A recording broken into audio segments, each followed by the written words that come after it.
Hey guys, greetings here from the MWC 2025 in Barcelona, and we're here with TCL CSOT, and today we're going to have a closer look at some groundbreaking OLED display technologies. This technology is called Inkjet-Printing OLED, which sounds like you're using an inkjet printer to print it. Anyhow, we're now going to find out in a short interview how the technology actually works. So we're here now with Min Chong, and thank you very much for having us. And could you explain what makes IJP OLED special and what are the benefits? Yes, here you can see something special. Inkjet-printing OLED is, we think that is a next generation technology for display. It's quite different compared to conventional display OLED because it makes the panel like printing the newspaper. I think that's like a dream, but we may come true because they have many advantages, especially for the image quality and for the low carbon manufacturing. Why we tell you it is the next generation display technology because they have something special compared to original OLED. They have some subpixel arrangement is quite different. It's very like a regular piece of RGB in strip. So it can provide exceptional image quality. So you can see its color is vivid and it has a very clear texture. This is due to our special pixel demand. Moreover, because they make the panel like a printing. So compared to the conventional OLED like evaporation, so the inkjet printing can be just have a high material utilization. Because conventional, you have to evaporate and strip light. But for inkjet printing, it just inkjet print any pixel you want. Wow. So compared to conventional OLED, the utilization can be originally be 30%, there will be 90%. So it will be more print because no waste and a very high utilization and very easy to fabricate a panel. So we think they have a very good cost competitiveness compared to conventional one. So for this one, this is a 21.6 inch. We formally enter the mass production last year. So this is for medical display. Even they just 41.6 inch, but they also have 4K resolution. So it have a very high resolution and a very clear, very wide gamma. So it's very suitable for professional users. Moreover, we have some breakthrough. This one, the original is the printing OLED. We change the material. This is the quantum dot. Quantum dot by printing is like a dream, but we may come true. So they have a more color gamma, more vivid due to this quantum dot. Besides, they have a very high brightness. We call it the world's highest brightness. Because the quantum dot efficiency and we have a special design. So it is very exciting. We expand the application area from the monitor to the notebook. And we hope we can also pull in the boundary to more application areas. So we think inkjet printing have unlimited usage application and like a dream technology, but we use 10 years to make country. In what form factors can it be used, like from phones to televisions in terms of size? Or? Yeah, it can, for display technology, it's easily to do a bigger one. So it can range from, right now we have a notebook, but it also can do the from the monitor, from the TV, it's visible. But our dream is try to tablet and the more small size. They will challenge, but we will make it come true. Now, when it comes to screen to body ratio, there's always a problem. That's why many smartphones or even notebooks or tablets nowadays have a notch. Because somewhere you need to host the front-facing camera, which is obligatory for a notebook or a tablet when you're doing video calls. But there's now some new technology from TCL where you actually place the camera behind the OLED panel. So let me show you how it looks like, and it's actually pretty fantastic. Now look at the screen to body ratio right over here. You have very thin borders and you don't see any front-facing camera here. And still, you cannot see that the front-facing camera is there because it looks like one display. Not even a tiny dot is there where you can see that the camera is hidden. But once you just open up the camera, you will see how that looks like. And there you go. We have seen that technology already in some smartphones, but the problem is that there was always some layer over it and the camera quality was not really good. But just look at this, guys. This is looking pretty amazing, and it also doesn't affect the face tracking functionality, even if I put my hand in there. So this is probably the best under-display camera I've seen so far in a tablet or laptop, and it's looking pretty good. Now, we also talked about refresh rates, and I see something here that you can divide your screen in different refresh rates. Yes, because the end user very worried about the battery lifetime because they always see the video or screen the web page. However, right now, mobile phones still support the dynamic refresh rate. However, they just support one single refresh rate for the whole screen. But if you just screen something, maybe you have a video outside, they will be 120 Hz, but maybe somewhere is still, but the whole screen will up to the maximum refresh rate. They also very power very power consumption, high very power consumption. So we redesign our circuit to separate. It can up to the 3 different rows. They can have a different refresh rate. For example, if you seeing a video sequence on the top, they will up to the maximum refresh rate. For this one, they will be 120. But maybe you have some audio or some comment below, they will have still image or still text. They can down to 1 Hz. So in a general case, they can save in the power maybe 30 to 50%, because the most part will be a low refresh rate. So for this panel, they can control different area have different frequencies due to we have a spatial design in the control circuit in the gate side. So you can see that for the general case, you can balance the battery between the very smooth video sequence and the still and the clear text. So also can provide a very good power saving ability. Oh, yeah. That's really great. Yeah. Is there also improvements in the brightness? Like we've seen some examples, right? Yeah, as we know, the OLED panel consumption power from 2 parts. One is the driving. So we use this way to reduce the driving power. Another part will be the emitting power. So we also reduce the emitting power due to we have a spatial design in the OLED itself, including the material and the design itself. So you just mentioned this new technology, and there's a big difference in terms of brightness. So can you explain? As we mentioned, the power consumption from the OLED will be one is the driving part. We mentioned that we adjust the refresh rate. Another one will be how to improve the brightness. They will also very power consumption high. So we have something special design, the material design.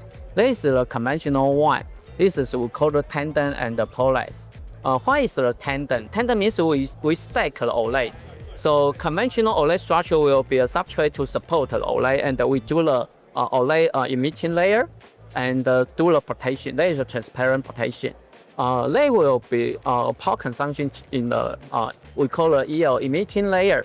So we do the double layer emitting layer in series. So you can have a double efficiency for the light emitting. So we also have a supporting substrate and do the 2-layer emitting layer and do the protection, transparent protection.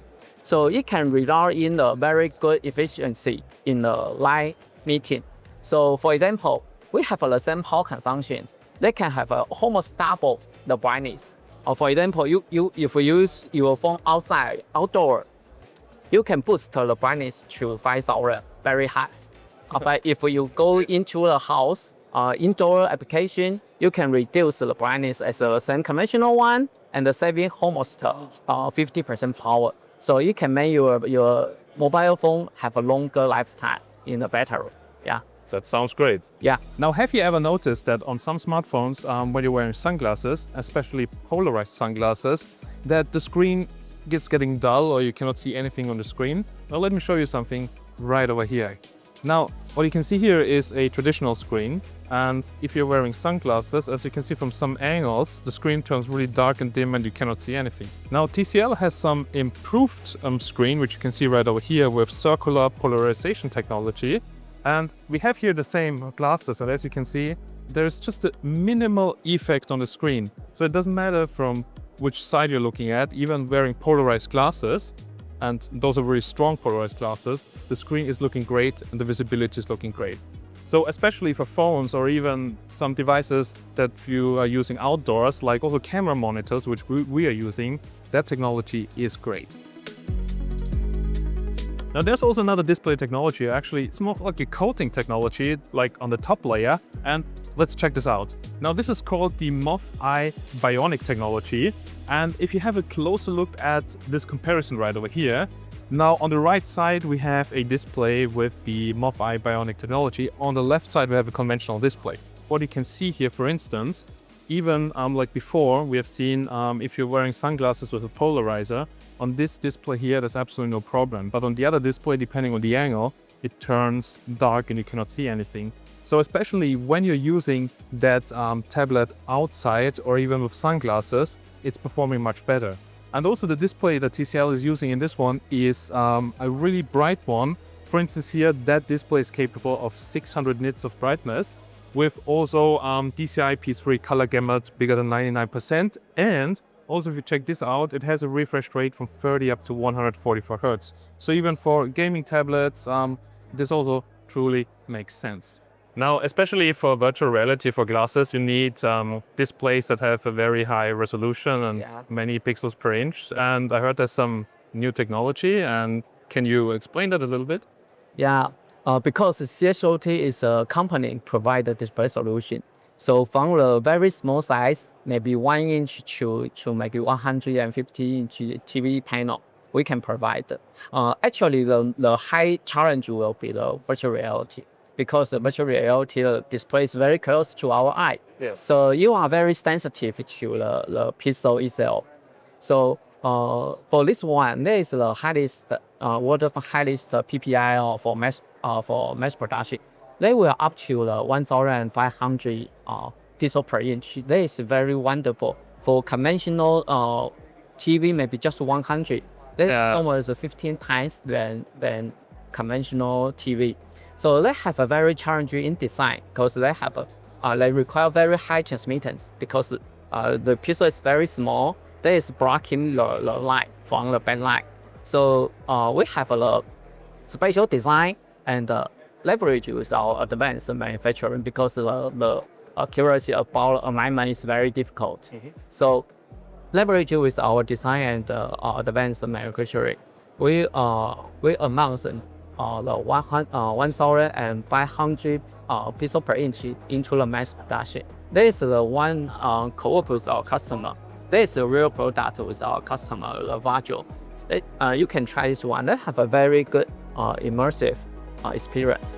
It's now projecting a screen on a wall, just like the Apple Vision Pro, and it's a huge cinema. It's looking really awesome.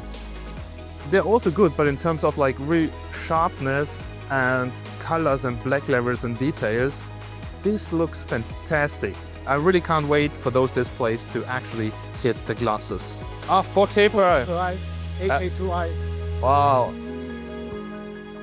All right, so I just saw Apex. Can you maybe tell us what that means? Yes, it's a technology brand we announced last year, because we think how to reduce the choice barrier, because users always worry about which one is the good display, which one is something fit their requirement. So we collect every feature the user may be need. We establish the brand we call the Apex. They comes from the 3 directions. One is for the A for amazing, because we think a good display should provide the exceptional visual experience. We call it a amazing visual experience. The P means the protective, because the user have a long time to use the display. We think they're very worried about how to damage to their eye. So we how to improve our panel to reduce the damage or reduce the fatigue about their eye. So we call it the protective. So we have many technology to support how to keep your eye friendly. The E means the eco-friendly, because we think sustainability development is quite important. So during our design our products, the low power consumption is important. For the total product lifetime is important. Even just manufacturing the product, we think they should be low carbon. or especially, for example, we mentioned the inkjet printing, they should be high material utilization because they can also achieve the low carbon. So the E means eco-friendly during the power saving, during the processing, during the manufacturing. The S means the more confidence because we want to push the display boundary more and more. Coverage every user need. We think there is unlimited imagination. They make a display every possibility come true. All right, thank you for the explanation. So guys, we're now here at the end of this video from the TCL CSOT booth in Barcelona at the MWC 2025. Now, it was really interesting for me to see that new technology that you can inkjet print OLED displays. That's really something for the future. And also for me, as I really like VR and gaming, I was truly impressed by the displays. Now, the displays they use over 1500 pixel per inch, 4K per eye. This is how virtual reality should be. Alright, so if you have any more questions, feel free to leave a comment down below and I'll try to answer as soon as possible. And as always guys, big thanks for watching, see you again on the next.